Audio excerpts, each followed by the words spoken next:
big chunks of the Joliet arsenal.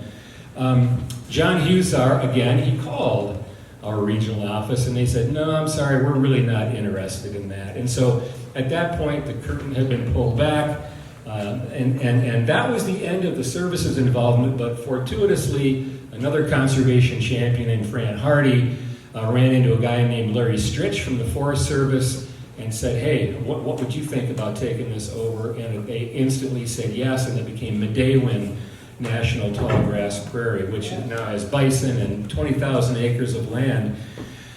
So we struck out on that second refuge opportunity as well. Ben Tuggle moved on at that point, went to Washington and then other places after that, and I became the project leader at that point. One of the things that kind of set the stage for additional service involvement was Chicago Wilderness, this big partnership, all of whom were focused on increasing conservation investments in the Chicago region. And so we thought we were sitting pretty well there. I ran into John Hussar shortly after that. I said, what about, I was starting to look northwest. I said, what about the Kishwaukee National Wildlife Refuge? What does that sound like to you? And he said, why not? And before we could get to that point, though, I think McHenry County started to create their own set of green space along the Kishwaukee. But in fact, another refuge came along, the Kankakee, and this one was launched by my colleague in Indiana named Dave Hudak, and he was a great guy and a very outgoing guy, and wasn't in refuges, but that didn't stop him either. And he started to try and gather support for the Kankakee National Wildlife Refuge. And this was a very, very top-down approach. It came from the Fish and Wildlife Service. The groundwork had not been laid for this kind of thing at all. It was a bi-state proposal. I was the part of the Illinois team on that. But this was a good case, the Kankakee, where decisions about refuge establishment are driven by the political and the social environment, and politics had changed immensely since the 1960s, when really the federal government was a more trusted entity. And by the late 1990s, that had changed, particularly in more rural parts of the Chicago region. So we got it through all the planning and through the refuge authorization.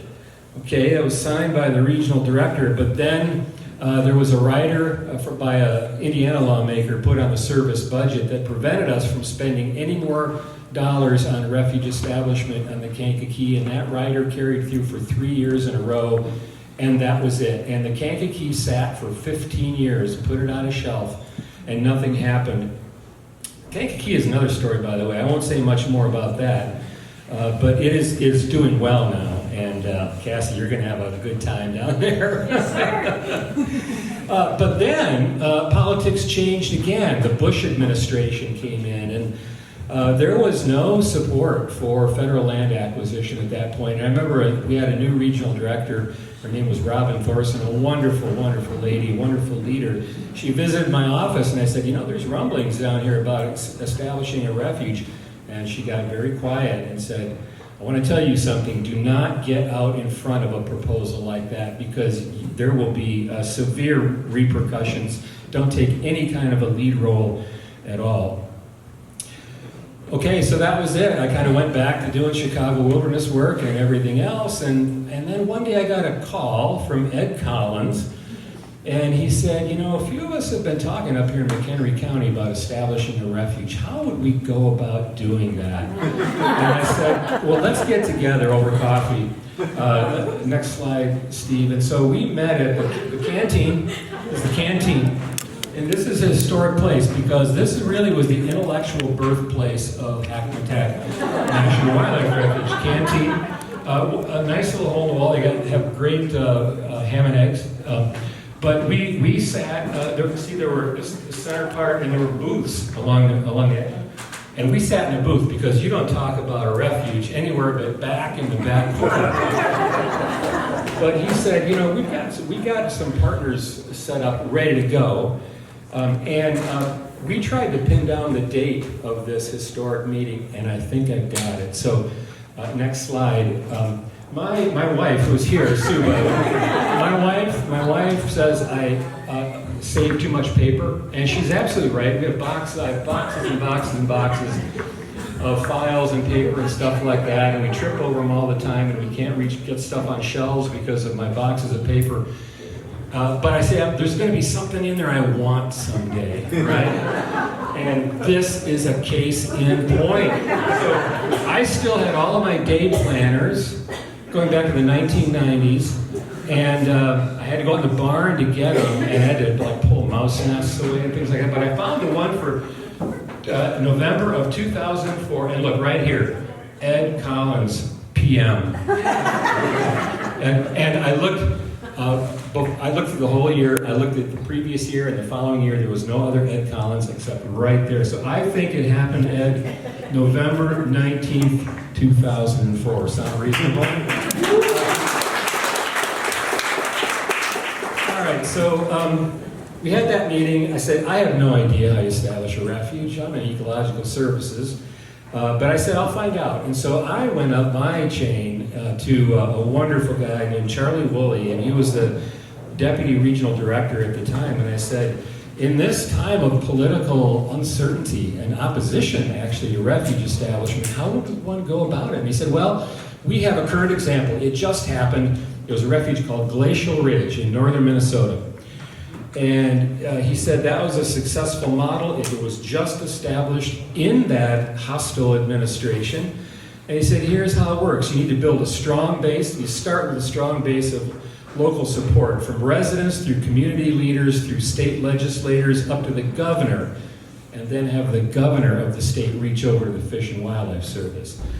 And it's important for the service, Fish and Wildlife Service, to be invited in. And there's a reason for that. There's always been a lot of federal-state tension, but particularly in the natural resource business, particularly when it comes to wildlife, because although the service has jurisdiction and specific trust responsibilities for migratory birds and federally listed endangered and threatened species, everything else essentially is a state trust resource. So there's that built-in potential conflict there. And so that's why Charlie said, make it come from the state. Have the state invite us in. And of course, for those of you in the service, Charlie's mantra is no daylight between federal and state. No daylight. That's the way he wants to keep it. No daylight, to make sure we're totally on the same page. And I pulled up. I just found a press release from that Glacial Ridge. Here it is. It says, the new refuge has the strong support of Minnesota Governor Tim Pawlenty, Senator Norm Coleman, Senator Mark Dayton, Representative Colin Peterson, as well as numerous Minnesota Polk County and local leaders. Crookston city officials, I don't know where Crookston is, I guess it's up there in the Great White North, have expressed support for the proposed refuge, which is adjacent to the city's drinking water wells. The establishment of the refuge will protect the city's water supply. In addition, both the Red Lake Watershed District and the Sand Hill River Watershed District support the project for its contribution to flood control along the Red River. So a note to all of you, if you're going to start a refuge, don't lead with wildlife. Start with things that mean most to people. Clean water, clean air, drinking water, flooding in the urban area, traffic congestion. Those are things that really speak to people's everyday experiences. Oh, by the way, it'll conserve a lot of wildlife too, and people like that, and that's important. So I relayed all of this to Ed, and I said, here's how you do it. I said, I can't have much of a role, and I said, good luck. So they went to work. Next slide. They went to work and developed their game plan. You can't read that, I'm sure, back there. Stage 2, strategy and implementation. This was their playbook. What was stage 1? Was it like pray a lot or something like that? There was a lot of beer involved. Beer. Yeah. Here we go. Step 1, engage U.S. Fish and Wildlife Service at national level. Step 2, landowner contact. Step 3, garner state support. We had some state people already in the planning team. Next slide.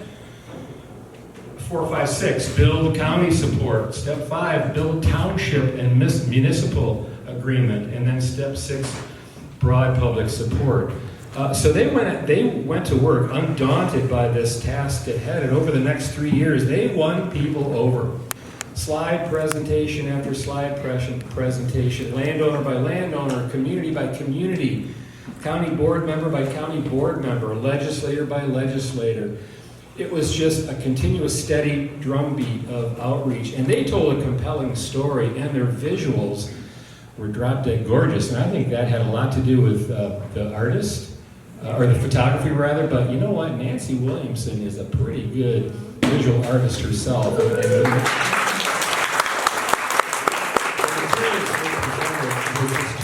Terrific. They had a dream and they were going to make it come true. So up to that point, I really hadn't contributed much of anything other than keeping Fish and Wildlife Service leadership appraised. My role came at the very end, and so remember, it had to come from the governor to the Fish and Wildlife Service. So I did a detail from the Fish and Wildlife Service to the state of Illinois. And I ended up being in a good position to get a letter over, next slide, letter over from the Governor Pat Quinn at the time to the U.S. Fish and Wildlife Service, and there it was. Talked about the partnership, and an important element is of the vision is a potential new unit of the National Wildlife Refuge System. Meanwhile, the partners got a letter out to the state senators. Fish and Wildlife Service did the requisite environmental assessment, public meetings, and a couple of planners from the service, Tom Larson and Gary Muhlenhart, they were down here for the meetings, and they said it was a love fest, and they'd never experienced that before in a refuge establishment. And then the establishment happened again through a partnership. Open lands, purchased an easement, donated to the Fish and Wildlife Service. Then Illinois DNR came in and bought the 78 acres that the parcel was on, and then there was nothing left from except the celebrations. And here it is. Next slide. We've seen this one already. I think you showed this one, Steve, but Senator Durbin and Secretary of the Interior Ken Salazar at the time, and the rest of the usual suspects. Next slide. And Ed got to four-wheel with the Senator and Secretary of the Interior, so that was probably a highlight for you, Ed. Next slide. And then, so that's Charlie Woolley, okay, over on the right. And what the Secretary is telling Charlie is that I want to make sure there is no daylight between you and the state of Illinois. Because we respect our state partners and make sure that you make them happy. So Charlie, next slide. So then he made sure, no daylight. See that? No daylight. So that'll work well. And what's the next slide? Oh, and then the celebration continued. If you go down to Pelican Island in Florida, north of Vero Beach, Centennial Trail, next slide.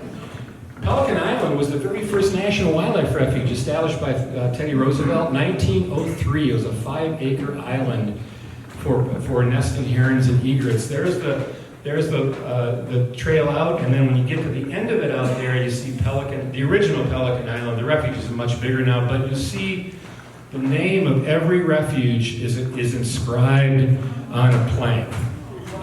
So next slide. And here we are, screwing planks in. There's Lenore with a drill. And I'm sorry, who's Margaret? Margaret, yes, Margaret. And there's a joke about how many people does it take to screw a plank in at Pelican Island Centennial Trail. And the answer is one partner organization and then a bunch of bureaucrats standing around getting in the way. I think that's what it is. And not only that, but I think I'm stealing screws from Secretary Salazar's screw box. I don't know what that was about. Probably not a good career move on my part, but it worked out okay. So next slide. And there it is, Pelican Island. If you're ever down there, please visit it. It's really a powerful experience to be part of that. Next. Oh, hey, back up a second, Steve. Benjamin Tuggle, the guy who had this original refuge vision, there he is right there. It just worked out well that he was down in Albuquerque at the time, and they were putting a plank in for one of their refuges at the same time, so it was just great that he was able to join us there. Okay, next 10 years, quickly, what's going to happen? I have no idea, although wait a minute, I think Hackmatack's going to double in size very quickly. I think that's going to happen. You can take that to the bank, I think. Beyond that, my crystal ball gets a little hazy, but there are big, big ideas in conservation, global ideas. Protect half the world's lands and seas by 2050, 50 by 50. Interim goal is 30 by 30. You can get 30% by 2030. That has to happen because the twin crises of biodiversity loss and climate change demand a land conservation approach, and most scientists will say we can't get there without that. So that's what we have to do. And I'm going to stop right there. I got a couple more slides, but they're not important. Let's go to the very end, though, the last slide, which is your "I Have a Dream" speech. And I just want to close by saying our biggest asset, and the thing that is my strongest source of optimism is the region's extraordinary people. And you're all among them out here today. We've been blessed with people who have a love of wild things, passion for the work of conservation, and who have a huge generosity of spirit. People who care for the land and care for each other, and I firmly believe the two are very, very much related. And so I think if these people care enough to keep the dream alive, there's no doubt in my mind that Hackmatack will flourish in the next 10 years and beyond. So thank you very much.